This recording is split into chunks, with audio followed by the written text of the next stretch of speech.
السلام علیکم ګرانو کتونکو. مولانا صاحب یو اصلاحي بیان کړی دی، راځئ هغه ګورو، بیا به یو څو خبرې هم کوو. او څومره د افسوس خبره ده، څومره که تبلیغیان ورته چې سروزې لاړ شه نو کور کې جنگ جوړي، ښځه م وایي مزه، بچي م وایي مزه،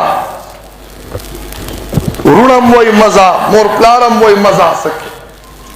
او همدغه نوجوان دی چې د ده ویزه راوځي، چې د شپږو کالو ویزه بیا هم ټول خوشحالی، روټۍ وله کوي، شپږو کالو لته خوشی، پیسې ورته راوړي، بیا خوشحالی ټول.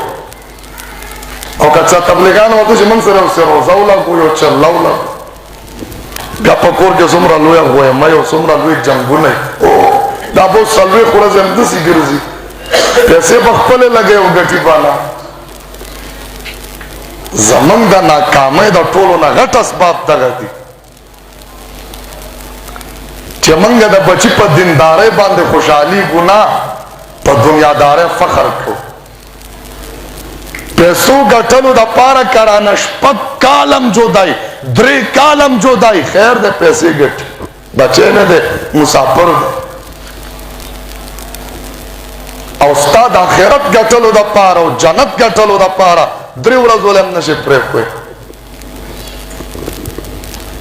دې وجه نه موږ له پکار دا دي چې د نیکو خلکو په مجلسونو کې ناسته، د خپلو علماو سره، د تبلیغي حضراتو سره، نیکانو سره، صحیح پیرانو ملګرتیا وکړئ. دا به موږ دپاره ذریعه او سبب شي د خپل محبوب پیغمبر د اطاعت.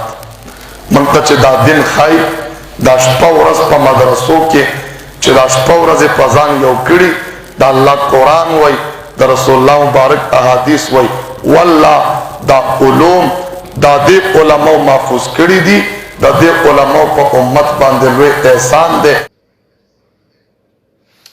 بالکل مولانا صاحب ډېر ښایسته خبرې وکړې. موږ له پکار هم دی چې موږ د تبلیغي جماعت هغې خلکو سره مینه محبت وساتو، کوم چې موږ ته د نیکې خبرې حکم کوي، موږ ته دعوت راکوي. ځکه چې موږ کله هم تبلیغیان زموږ فله راځي یا موږ ته دعوت راکوي، نو موږ کوشش کوو چې موږ د هغو نه پټ شو. نو موږ له نه دی پکار، موږ له هم په دغې لاره کې د تلو دعاګانې غوښتل پکار دي د رب نه، او کوشش کول هم پکار دي چې موږ په خپل هم په تبلیغ کې وځو.